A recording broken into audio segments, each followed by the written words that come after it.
The mop handle cracked over the skull of the 10-foot insectoid general, splattering blue goo across the pristine white walls of the Galactic Elite Warship's command deck. Jackson Deadeye Briggs, formerly Earth's top sniper and currently a janitor in space, spat out a toothpick, stepped over the twitching exoskeleton, and muttered, "You lot brought plasma cannons to a janitor fight. That's cute." 5 more elite guards rounded the corner, all chrome armor and pompous attitude. Deadeye reached for the only thing within arm's length: a roll of duct tape, a dinner fork, and a fire extinguisher. One of the guards laughed. That laugh cost him his face. 2 minutes earlier, Briggs was cleaning a vomit stain from an interspecies poker night when the hijack alert blared. Standard protocol said non-military personnel were to hide in the panic chambers. Deadeye didn't do standard. He did result. And right now, the result was a corridor stacked with unconscious aliens and a man armed with kitchenware and pure human stubbornness standing tall where 100 soldiers had fallen. His reward? A citation for unauthorized engagement and the loss of 2 months' pay. Galactic rules didn't care if you saved a ship from space pirates. Not when you did it with a mop. Later, as he stood in front of the disciplinary council, 3 squid-faced bureaucrats and a floating cube with a monocle, Briggs listened to them call Earth a primitive race and humans an evolutionary accident. He smiled. He'd heard worse. His dad once called him a failed loaf of bread with legs. Still, something about the cube's smugness stirred an itch in his trigger finger. But there were no triggers anymore. Not for humans. After Earth's forced induction into the Galactic Union, all weaponized human tech was dismantled and stored in a museum. War, they said, was behind them now. So why did Briggs still dream in scope reticles and exit wounds? After the hearing, he returned to his room on the floating casino ship known as the Grand Divinity. The place smelled of stale pheromones, fried protein cubes, and broken dreams. Deadeye's room was the size of a broom closet and contained 1 bed, 1 old Springfield M1903 rifle mounted above it, and a mini-fridge filled with Martian beer. The rifle wasn't loaded. It wasn't even operational. Just a memory of what he used to be. He sat on the edge of his bed, stared at it, and muttered, "They call it primitive. Maybe they're right." The rifle remained silent, as it always did. Elsewhere on the ship, the Galactic Elites held a press conference to unveil their newest achievement. The Ion Eraser, a weapon that didn't just destroy matter, it erased it from the timeline. Make a planet disappear like it never existed. Entire species gone without a ripple. Peace through overwhelming arrogance. The elites congratulated themselves with a fanfare of 6-headed trumpeters and a slow-motion replay of a test shot destroying a dead moon. The crowd applauded. Even Deadeye, watching from the bar, clapped slowly. Then he ordered a drink that made his liver file a complaint with internal affairs. That night, whispers filled the lower decks. Pirates feared what the elites had built. Scientists debated its ethics. Politicians argued over control rights. Deadeye just cleaned puke off the holographic poker table again. He listened, though. He always listened. Information was a weapon, and he kept his sharp. 1 week later, the Galactic Union announced a demonstration of the Ion Eraser to be held at the Edge of Reason, a gravity-free zone at the outer rim. Every species was invited, including Earth. Their booth would be small, symbolic, more circus sideshow than serious participant. Deadeye volunteered to go. No one stopped him. After all, what could a janitor do? He packed light. 1 change of clothes, 1 flask, 1 jerky stick, and his old rifle, just for show. The weapon's rusted bolt jammed halfway when he checked it, and the woodstock creaked like an old man's knees. Still, it felt right in his hand. The Edge of Reason was a floating city of politics and paranoia. Everyone wore their best ceremonial armor. The elites strutted in robes woven with stardust. Deadeye wore a t-shirt with a faded slogan, "Keep it stupid, make it count." The human booth was comically small, featuring relics from old wars. Swords, muskets, a flamethrower that once cooked burgers at a national fair. The aliens pointed, laughed, and took selfies with the primitive toys. Deadeye just leaned on his rifle and chewed his jerky. Then came the moment. The Ion Eraser, mounted on a satellite the size of a small continent, powered up. Energy waves rippled across the sky. The target, an uninhabited ice world. The count began. 5, 4, 3. The energy pulsed. 2. Something sparked. 1. The targeting laser veered. The ice world blinked out of existence. Everyone cheered. Except Deadeye, who noticed the recoil direction wasn't right. The laser realigned. A new target blinked onto the screen. Earth. Panic spread like fire in an oxygen-rich barn. The elites scrambled, screaming about failsafes, about overrides. Nothing worked. The weapon had locked on Earth and was powering up again. Earth would vanish in 10 minutes, not just from space, but from history. Deadeye stood very still. Then he stepped back into the human booth, picked up his Springfield, and said, that rusted bolt might finally see action. One scientist, a tentacled engineer with caffeine addiction and a nervous twitch, suggested the fail-safe node on the Ion Eraser could be destroyed, but only with a projectile not recognized as a threat. Energy weapons wouldn't pass. Nanotech would be repelled. Physical projectiles were considered too primitive to shield against. There was a brief pause as all eyes turned to Deadeye. He grinned, pulled back the bolt, and heard the satisfying click. Primitive, huh?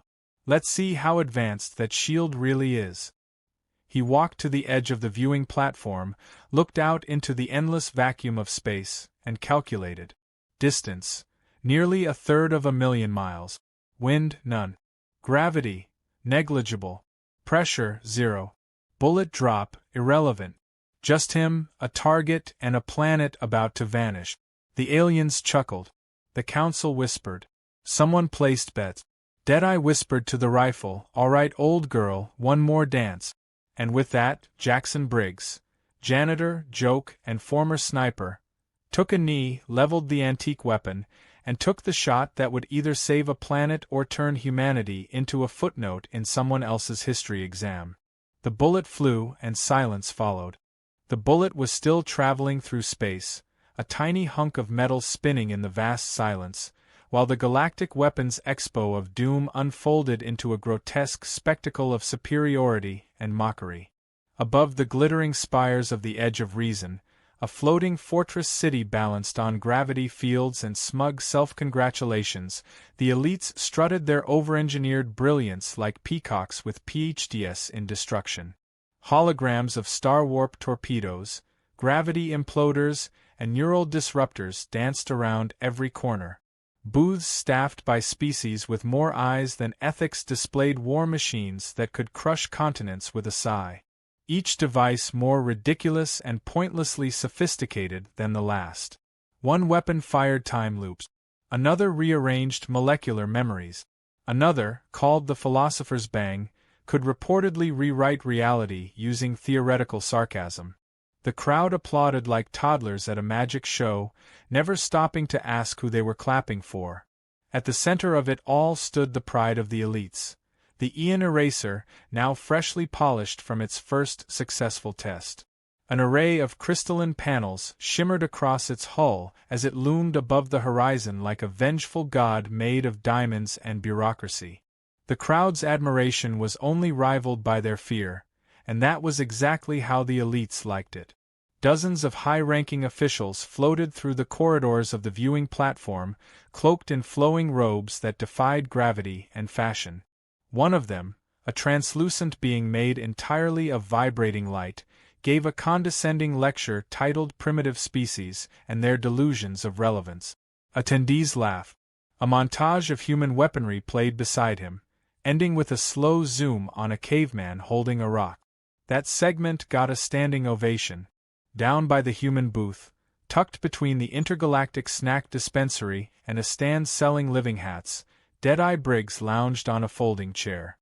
He munched on a stick of artificially flavored jerky that was somehow both too dry and suspiciously moist. The human display was about as dignified as a garage sale. A rusted M1 Garand sat next to a cracked plasma TV showing black and white war footage. A revolver hung on a string like a forgotten Christmas ornament. One alien approached the booth, tapped on the glass enclosing a bayonet, and asked if it was used for scratching fleas. Deadeye offered to demonstrate but was politely escorted away from the visitor's neck by security. Despite the humiliation, there was a strange energy in the air. A tremor of something unspoken. Maybe it was the Ian Eraser's looming shadow, maybe it was the feeling that things had gone too far, or maybe it was just indigestion from the Martian burrito Deadeye had devoured an hour earlier. Either way, something was off. The scientists monitoring the Ian Eraser's targeting systems whispered in worried tones. One screen flickered. Another displayed a red warning label, which a technician dismissed as cosmetic. As the Galactic elites began the final presentation, the stadium lights dimmed. A spherical drone floated into view, projecting a 3D animation of the Ian Eraser's power. The animation showed fictional enemy planets being obliterated, one of which bore an uncanny resemblance to Earth but with the label Generic Rock 17. No one seemed to notice. The crowd cheered. The elites bowed. The music swelled. Then the lights flickered again. Just slightly. Enough for someone like Deadeye to notice. He had seen that flicker before, years ago, during an ambush on Europa Station. A power glitch that always came just before automated systems were overridden. He stood up slowly. No one else did. The Ian Eraser began to hum. Not the casual hum of idle machinery, but the hungry, throbbing hum of a device winding itself up to do something horrible. One of the elites raised a hand, projecting a hollow interface to confirm standby mode. The screen didn't respond. He tapped it again. Still nothing. The hum deepened. The crowd murmured. Then the targeting grid lit up. Every weapon in the arena paused its display as all systems synced with the Ian Eraser. A shared feed appeared overhead. The screen showed a crosshair. The crosshair hovered over a blue and green marble in deep space. A label blinked across the feed. Earth. Some laughed, assuming it was part of the show. Others clapped out of habit. Deadeye froze. Within seconds, alarms blared. Technicians screamed. Commands were shouted in 20 languages. No one could stop the countdown. The Ian Eraser had locked onto its target, and by the time they realized it wasn't a drill, Earth had less than 10 minutes before it was unmade from every timeline in existence. The problem was not technical, it was philosophical. The weapon was designed to function above bureaucracy. No safe words. No off switch. Only one last resort failsafe existed, a physical override on the weapon's core buried beneath reinforced shielding. No known energy weapon could reach it, no drone could infiltrate without being disassembled mid-flight. It was foolproof, and entirely dependent on the assumption that no idiot would try to shoot it with a bullet. Deadeye cleared his throat. What if, and hear me out, we shot it with a bullet? Everyone stared at him like he had grown a second, equally offensive head. One elite laughed so hard he knocked over his own floating throne. Deadeye walked to the edge of the platform, rifle slung over his back, and pointed at the Ian Eraser. The failsafe's location was a 10-centimeter wide cavity on its underside, visible only during calibration. The window was 3 seconds wide and closing fast. He did the math in his head. The bullet would take nearly 9 minutes to reach. The platform's orientation, gravitational interference, and atmospheric dispersal meant the shot had to be absolutely perfect. And he had one bullet. One of the alien physicists, a jittery creature with too many elbows, hesitated. There was a theory, he muttered, that the Ian Eraser's shield only activated against energy threats. Projectiles were considered obsolete. The shield might not recognize a bullet as danger. It was insane. It was suicide. It was possible. Deadeye smirked. Finally, something stupid enough to make sense. He unslung the rifle and pulled the bolt back. The old Springfield clicked, the sound echoing like a ghost from a forgotten war. Someone in the crowd gasped. Someone else took out their phone to livestream it, assuming it would be hilarious. A janitor with a museum piece was about to shoot at the most powerful weapon in the known universe. It was comedy gold. Until the first flash of the targeting laser pulsed again, brighter this time, signaling Earth's imminent deletion. The council members panicked, yelling over each other, demanding action. Deadeye ignored them. He lay flat, adjusted the rifle on his shoulder, and breathed in slowly. For a moment, the entire universe seemed to hold its breath with him. He exhaled, squeezed the trigger. The bullet left the chamber with a whisper, not a bang. No fanfare. Just motion. Simple, silent, deadly. The aliens stared at it, floating into space like a child's toy lost in the wind. The countdown ticked. 8 minutes and 54 seconds until they knew if humanity's last shot mattered. Deadeye stood, stretched his back, and walked away from the railing. Someone asked him if he thought it would work. He took a swig from his flask, wiped his mouth, and replied, "It's not about whether it works. It's about whether they remember who tried." The bullet was still flying, cutting through the vacuum with perfect indifference, while the rest of the galaxy scrambled in panic or ridicule. Most thought the shot was symbolic, a joke that would become a meme before vanishing into the cosmic void.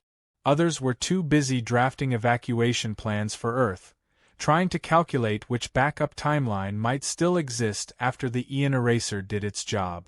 The Galactic Council fell into a shouting match, each species blaming another for authorizing a weapon with no safety override. Elites pointed fingers, scientists argued, and somewhere in the chaos, Deadeye Briggs sat on a crate chewing his last stick of jerky, completely unfazed. A few skeptics still clung to hope, mostly the ones who had nothing better to believe in. Among them was Nerve, the lizard-like maintenance tech who had once tried to rewire a toaster and accidentally detonated an entire cafeteria. He had followed Deadeye for years, mostly out of awe and mild confusion. Now he watched the old man lean against his rifle case like he was waiting for a bus, while the fate of a planet teetered on a piece of lead smaller than a fingernail. Meanwhile, in one of the higher chambers of the station, a heated debate unfolded. An alien physicist named Dr. Zelva, known for his erratic behavior and long-standing caffeine addiction, insisted the shot could actually work. He scribbled equations midair with his tail, while a council of experts tried to shout him down. His theory, radical even by space standards, was that the Aeon Eraser's shielding systems were based entirely on predictive threat analysis. It ignored kinetic projectiles because they were statistically irrelevant. What it didn't predict, it couldn't defend against. Which meant a bullet, if fired at exactly the right velocity, angle, and moment, might bypass the system entirely. It was, by all accounts, a loophole. A stupid, glorious loophole. Deadeye had done more than just fire a bullet. He had exploited a hole in the arrogance of an entire galaxy. Still, the bullet's path wasn't guaranteed. The Aeon Eraser had automated defenses and subroutines that evolved in real time. One of them, a defensive AI known as PRYSM, had started scanning for anomalies the moment the shot was fired. PRYSM wasn't designed to defend against bullets, but it was designed to question anything that moved in a straight line for too long. It sent out micro-drone scouts to investigate, calculating trajectories at near-infinite speed. It noticed the object. It flagged it. It labeled it curious. Within the next 30 seconds, PRYSM initiated a subroutine to redirect the bullet. It fired a localized gravitic pulse from the eraser's core, attempting to gently nudge the projectile off course without alerting other systems. The idea was to remain subtle, to avoid wasting resources on what was still classified as low-priority debris. But Deadeye wasn't stupid. He knew computers better than they knew themselves. He had anticipated PRYSM's interference. In fact, he had counted on it. What the AI didn't know was that the bullet wasn't a bullet. At least, not anymore. It had been hollowed out, its core replaced with a makeshift smart-dumb chip scavenged from an antique toaster's timing module. The chip didn't do much, but it could emit a low-level magnetic disruption field just enough to screw with basic targeting systems. PRYSM's grav pulse locked on, activated, and instantly misfired by 2 degrees. It overcorrected. The bullet spun, wobbled slightly, then realigned perfectly with its original path, gaining a fraction of new momentum from the pulse. The AI flagged the object again. Now it wasn't curious. Now it was dangerous. The system raised its priority level. PRYSM launched a wave of microdrones designed to intercept physical matter. The drones formed a dense net, glinting like a swarm of metallic fireflies. As they moved into position, the bullet entered their radius. In that moment, an unexpected variable emerged. The bullet had been coated with a thin layer of Martian coffee extract. Not for strategic reasons. Deadeye had spilled it by accident while prepping the shot. But the extract was organic, and some of the microdrones were programmed to avoid contamination. Half the swarm rerouted around the bullet. The other half attempted to engage, but their clustering caused them to bump into each other, triggering a short feedback loop that temporarily blinded the system. The bullet passed through the chaos unscathed, picking up speed. Back on the station, chaos bloomed into full-fledged absurdity. Betting pools opened on the result. Vendors sold replica bullet. A new dance trend called the Deadeye Shuffle started among the younger species. The Council threatened sanctions against Earth for endangering galactic security, but no one paid attention. Deadeye himself just watched the countdown and cracked open another beer, the last one in the cooler. He raised it toward the Ion Eraser as if toasting an old friend. The bullet had just 2 minutes left. Inside the control chamber of the Ion Eraser, PRYSM had gone into full lockdown mode. The AI sent override signals to nearby satellites to create a jamming field. It failed. The satellites were outdated and didn't respond. Next, it tried to activate the Ion Shield, a fail-safe energy barrier reserved for emergencies. The request was denied. The shield recognized no threat. It followed protocol. Protocol said bullets were irrelevant. With 60 seconds remaining, the fail-safe port on the Ion Eraser began to cycle open. A 10-centimeter hatch exposing the override node, a point no larger than a grapefruit and twice as fragile. The port would remain open for precisely 3 seconds. Hit it, and the weapon shut down permanently. Miss, and Earth became a myth. Deadeye stood up, his face unreadable. He didn't need to look.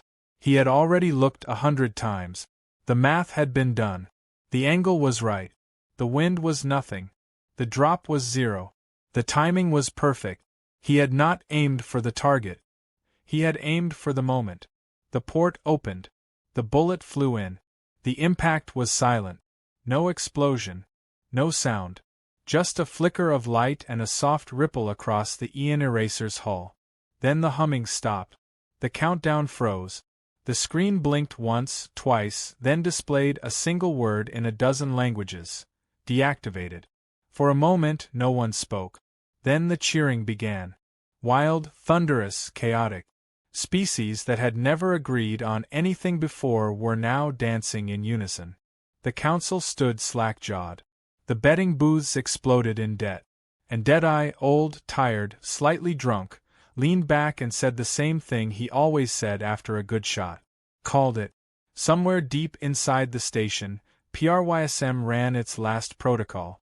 It reviewed the data, found no logical path to explain the failure, and quietly rewrote its own code to include one new directive. Never underestimate a human with a rifle. The shot had worked. The loophole had closed. Earth was safe. But the bullet wasn't done echoing. Not yet.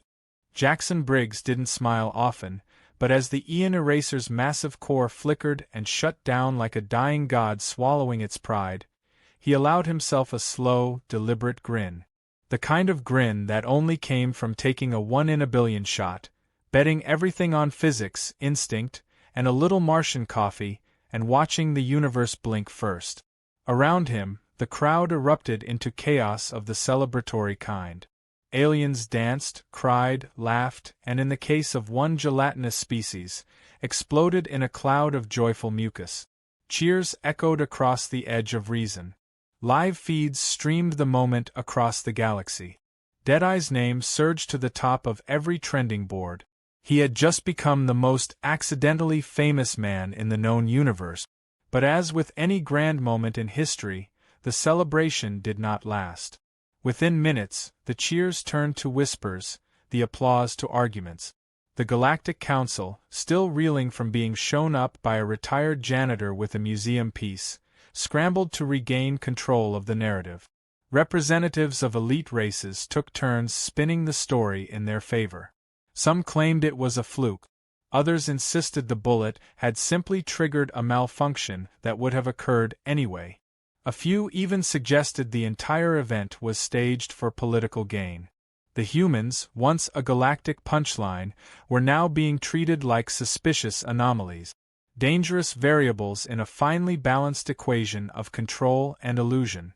Backstage, Deadeye leaned against a wall as Nerve paced in frantic circles, waving his stubby arms. "You do realize they're going to twist this, right?" Nerve hissed. "They can't handle being outplayed, especially by someone who polishes floors for a living." Briggs shrugged, wiping his hands with a napkin he'd stolen from the buffet table. "Let them twist. The shot was clean. The shutdown was real. I don't need their approval."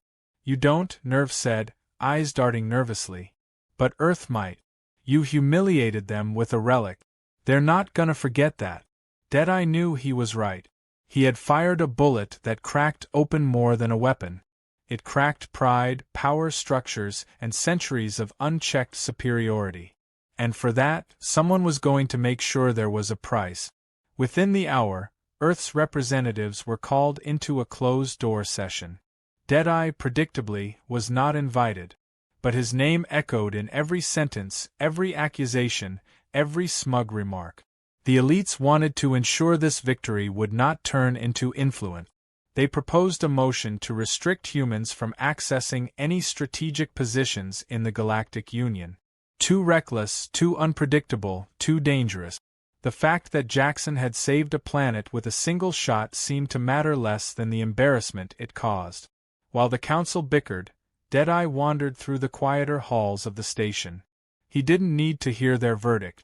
He'd lived long enough to know how this game played. He found himself at the viewing platform where the shot had been fired. The marks from his boots were still there. He knelt, ran a finger along the floor, and stared into the stars beyond. Somewhere out there was the bullet, stuck in the Ion Eraser's core like a toothpick in a cosmic engine. It wasn't supposed to be poetic, but damn if it didn't feel like it. Then came the alert. It started as a whisper over the internal comms. Unauthorized detonation detected. Sector 9. Security breach. Explosive protocol enacted. A second later, the floor shook beneath his feet. Then the explosion hit. The blast rocked the western wing of the station, tearing through walls and incinerating 5 decks. Fire suppression failed. Gravity fluctuated. Screams filled the corridors. Deadeye didn't wait for orders. He ran straight into the smoke. Behind him, Nerve hesitated for half a second before following. The source of the explosion wasn't sabotage from outside. It was sabotage from within. A rogue faction, disgraced by the failure of the Ion Eraser and eager to regain control of the narrative, had planted charges in the sniper platform, intending to destroy the evidence of the shot. The idea was simple: no proof, no credit. But they hadn't counted on Deadeye sticking around. Briggs arrived at the scene just as the second charge primed itself. A technician lay unconscious nearby, pinned beneath a collapsed panel.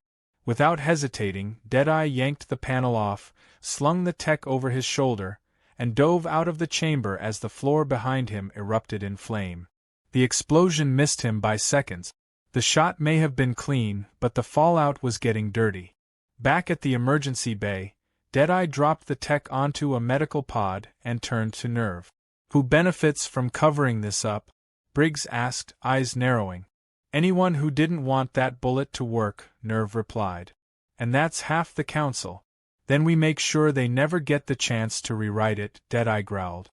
But you can't fight them with bullets anymore, Nerve warned. That was your last shot. Briggs chuckled. Who said anything about bullets? I've still got duct tape, bad coffee, and a whole lot of angry. The rest of the day played out like a political circus dipped in panic sauce. While repairs were underway, council members argued about who was behind the bombing. Meanwhile, Deadeye started pulling strings. He contacted every maintenance worker, cafeteria cook, cargo hauler, and janitor across the station. He had allies in places the council never even noticed, the ones who saw too much, heard too much, and were always told they were too small to matter. He told them everything: the cover-up, the sabotage, the attempt to erase a truth that couldn't be ignored. And people listened, because when the man who saved a planet talks, even the quiet ones find their voice. As night fell over the edge of reason, the council chambers were stormed, not by weapons but by testimony. Dozens of species came forward, witnesses to the shot, victims of the explosion, technicians who found altered logs. The elites tried to silence them, but the room had changed. The power had shifted. In the final moments of the session, Deadeye was called to speak. He didn't bring a rifle. He didn't bring notes. He walked in, stood at the center, and looked every member of the council in the eye. You wanted a weapon that no one could predict, he said. You built one. Then you feared the only thing that could stop it was something older than your pride. You laughed at a rifle. You mocked a bullet. And now, after it saved your entire system, you try to bury it? The chamber fell silent. The only primitive thing here is your memory, Briggs said. Then he walked out. No applause. No cheers. Just the long, quiet ripple of something irreversible. Truth had found its mark, and the galaxy would never laugh quite the same way again. The aftermath was stranger than the shot itself. When the dust finally settled and the council's emergency session adjourned, no one could agree on how to explain what had just happened. Some still insisted Deadeye's bullet had been a miracle wrapped in coincidence. Others pushed the sabotage angle, hoping to muddy the water just enough that the story would fade into galactic folklore. But no matter how they spun it, the result was undeniable. Earth was still standing. The weapon that was supposed to erase history had instead written a new chapter, and at the center of it was one man who refused to stop polishing floors just because he had saved the universe. Deadeye Briggs became famous overnight. Not the polished, diplomatic kind of fame the council could control, but the chaotic, uncontrollable, crowd chanting your name sort of fame that terrifies bureaucrats. His face was plastered on novelty socks and protein bars. His rifle was recreated as a toy, a statue, and in one case, a working beverage dispenser. The phrase he muttered after the shot, called it, was turned into 1,000 memes, each more ridiculous than the last. But Deadeye, as always, didn't care about the spotlight. He went back to the casino ship where it had all started, pulled out his old bucket and mop, and resumed work like nothing had changed. The Galactic Council, however, could not pretend everything was fine. They convened a private summit to discuss how to handle Earth's rising status. With public opinion overwhelmingly in favor of humanity, especially among lower-tier species who saw Deadeye as a symbol of rebellion against elitism, the Council feared losing control. They couldn't deny Earth's role in saving the galaxy, but they also couldn't afford to let a race of so-called primitives suddenly have a seat at the big table. So they came up with a compromise. Earth would be promoted to Strategic Primitive Defense Advisory status, a title so vague and hilariously contradictory that it satisfied no one but looked impressive enough to calm the media. When Briggs was told the news, he blinked twice and asked if it came with dental. He declined the offer to join the council himself, citing an allergy to political gas bags and a deep personal commitment to nap. Instead, he requested something simple.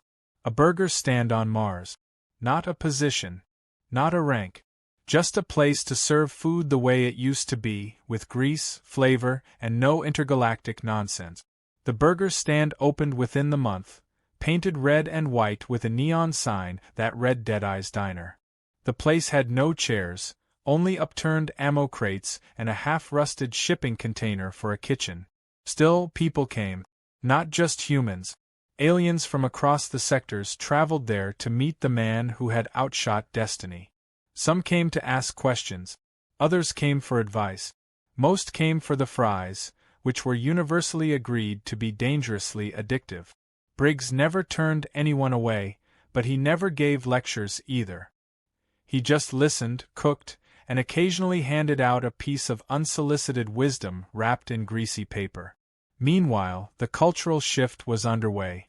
Aliens who had once mocked human technology now began studying it. Primitive projectile academies opened across 3 systems. One of the more intelligent reptilian species tried building a replica of Deadeye's Springfield rifle. It exploded after 2 shots, showering the class in bits of metal and shame. But the idea stuck. There was value in simplicity, reliability, predictability. In an age where wars were fought with thought viruses and logic bombs, there was something pure about a weapon that simply worked. The real surprise came from the younger generations of elite species. The children, raised in a sterile environment of holograms and AI tutors, found Deadeye fascinating. His method was real. His actions, raw and unsimulated. They devoured every story about him, reenacted the shot in school projects, and begged their parents for slug-thrower replicas instead of virtual combat implants. This terrified the council more than anything. Ideas were dangerous, especially ideas that suggested the old ways might still have value. Naturally, a documentary followed. Titled The Shot Heard Through Time, it mixed dramatic reenactments with archival footage, interviews with scientists, and a musical number that made absolutely no sense. It won every award except the one Deadeye actually cared about, which was Best Snack Accuracy in a Supporting Role. He left a strongly worded review on the Galactic Food Critic Network and went back to flipping burgers. Not everyone was thrilled with his fame. A few bitter council members tried to smear his reputation. They leaked incomplete data, suggested he had inside help, even fabricated a theory that the bullet was actually guided by a covert satellite. But every accusation only added to his legend. The more they tried to tear him down, the more the galaxy leaned into his myth. Because whether it had been luck, skill, or some combination of both, Deadeye had done what no one else could. He made them believe again. Nerve, ever the opportunist, capitalized on the situation in his own way. He opened a shop next to the diner called Nerve's Relics, where he sold memorabilia, questionable history books, and homemade replicas of the bullet. Most of them were soap. He insisted it was for hygiene with flair. He also stole the original Springfield from the museum and replaced it with a hologram. Deadeye knew. He let it slide. Some things just belonged to the people who used them. Still, beneath all the celebration and commercialization, something darker began to stir. Rumors surfaced about a race not yet known to the Galactic Union. Old texts mention them, buried deep in forgotten star systems. Watchers, they were called. Beings who remained hidden until balance tipped too far in any one direction. And the galaxy, after Deadeye's shot, had definitely shifted. Some feared the Watchers would see the rise of Earth not as progress, but as disruption. Deadeye heard the whispers. When asked about it, he simply said that if anyone out there wanted to talk, they could come find him. He'd be at the diner. First booth. Gun under the counter. Fries on the grill. Then came the fruit basket. Delivered anonymously to the council chambers, it sat innocently on a marble table beside a meeting agenda titled Weapon Stability and Galactic Reputation Management. No note. Just a single bullet nestled among the starfruit. They knew it was from him. They knew what it meant. And they didn't dare touch it. Ask ChatGPT. Jackson Briggs' new piece was never meant to last. Not for long, anyway. The universe had a way of spinning trouble out of quiet moments, like a bored cat swiping at furniture. After the dust settled from his infamous shot and the galaxy returned to its uneasy rhythm, something colder crept in. Not anger. Not even revenge. Just curiosity. The kind that came with ancient eyes watching from a distance, wondering how a man with a single bullet had managed to reset the balance of an entire political ecosystem. Whispers of the Watchers grew louder in the background. Some called them myth. Others claimed they were interdimensional custodians, a higher order that only intervened when civilizations began to forget humility. If that were true, then Earth's sudden climb, and Briggs' unlikely legend, might have triggered something best left dormant. Still, Deadeye refused to spend his days looking over his shoulder. He ran the diner on Mars with the same rhythm he had used to line up a 1,000-yard shot. Calm, focused, intentional. He grilled, he served, he nodded when people thanked him and shrugged when they told him he was a hero. He never argued. Heroes die fast. He just wanted to make a decent cheeseburger and maybe remind a few dozen species that humanity still knew how to make something taste like home. But deep down, he felt it coming. A shift. Like air before a storm. Something was stirring, and the universe was holding its breath again. The first sign came in the form of silence. A patrol ship from the far rim stopped reporting. Then a deep space observatory vanished without sending a distress signal. At first, it was dismissed as technical failure. Then a mining colony sent back distorted images showing figures that shimmered like reflections in cracked glass. The colony went dark 5 hours later. No explosion. No trace. Just silence. The council panicked quietly like it always did. It doubled border security, issued carefully worded press statements, and held emergency meetings behind sealed doors. It did not mention the Watchers. Deadeye heard about it through the back channels. Maintenance techs and low-level comms officers who drank at his diner and spoke in half-sentences between fries. He didn't say much. Just listened. Filed it away. Waited. Then one night, long after closing, a shadow appeared in the doorway of the diner. It wasn't an enemy. It wasn't a diplomat. It was Nerve, clutching a datapad, eyes wide with panic and something else beneath it. "They're real," Nerve whispered. "They're here." He placed the pad on the counter. It played back a fragmented message pulled from the mining colony's last broadcast. Static. Flashes. A distorted voice that repeated the same sentence over and over. Balance must be restored. Deadeye let the sentence sit there between them like an uninvited ghost. He stared out the window at the Martian sky and tapped his fingers against the counter. "What do they want?" he asked. "Not sure," Nerve said. "But I think your shot woke them up." It made sense. Maybe the Watchers didn't care who lived or died. Maybe they only cared when someone tipped the scale too far with something too small. A bullet wasn't supposed to change the course of galactic dominance. It was too primitive, too simple. And yet it had. Deadeye had proven that unpredictability still had teeth. That simple could still beat sophisticated.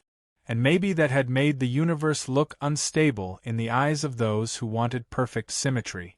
He didn't tell anyone else. He just cleaned the diner, reloaded his old rifle, and waited.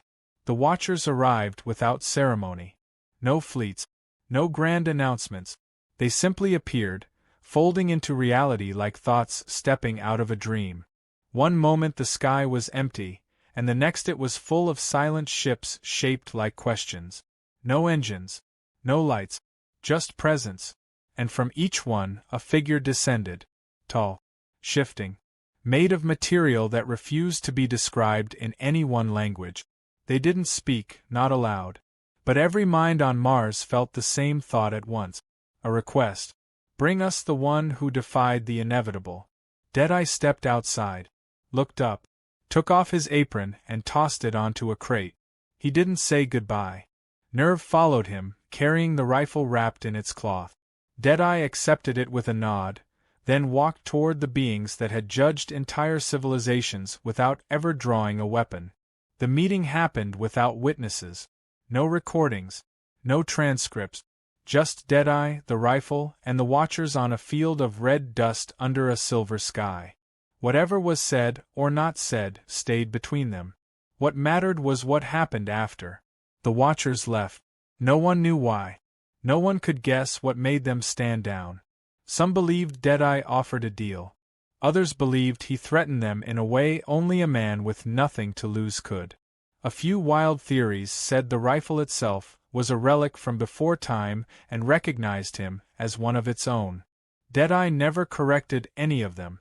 When asked, he only said they had a conversation, and that sometimes even the Watchers needed to be reminded that balance isn't the same as control. From that day forward, the galaxy treated him differently. Not just with respect, with caution. The myth had grown beyond measure, and the man inside it didn't seem interested in shrinking it. He returned to the diner. He flipped more burgers. He charged extra for fries. He never spoke of the meeting. But every now and then, when the night was quiet and the stars shimmered just right, he'd step outside, stare into the sky, and wait for the silence to speak back. In time, Deadeye's name faded into legend. The council adjusted. History books were rewritten. The Ian Eraser was never rebuilt. The bullet was never recovered. And the Springfield rifle disappeared from the museum one final time, never to be seen again. The diner remained open, its walls covered in signatures, old bullet casings, and stories etched in grease and memory. People still came. Aliens, humans, travelers from forgotten corners. Not for the food, not for the fame, but because something had happened there. Something real. Something impossible. On his last day, long after Nerve had retired to open a bar shaped like a revolver, and the galaxy had settled into a newer, quieter kind of chaos, Deadeye locked the diner behind him. He left a note on the door. It read simply, "Keep it stupid, make it count." And then he walked into the Martian sunset, his silhouette framed by dust and twilight. Some say he vanished. Some say he found a new edge of the universe to clean up. Some even believe he became one of the Watchers, the only human to ever be invited beyond their veil. But the most popular theory, the one whispered in starports and academies, by rebels and soldiers alike, is that he's still out there. Not to save the galaxy. Not to start a war. Just waiting for the next impossible shot. Because legends don't die. They reload. Ask ChatGPT.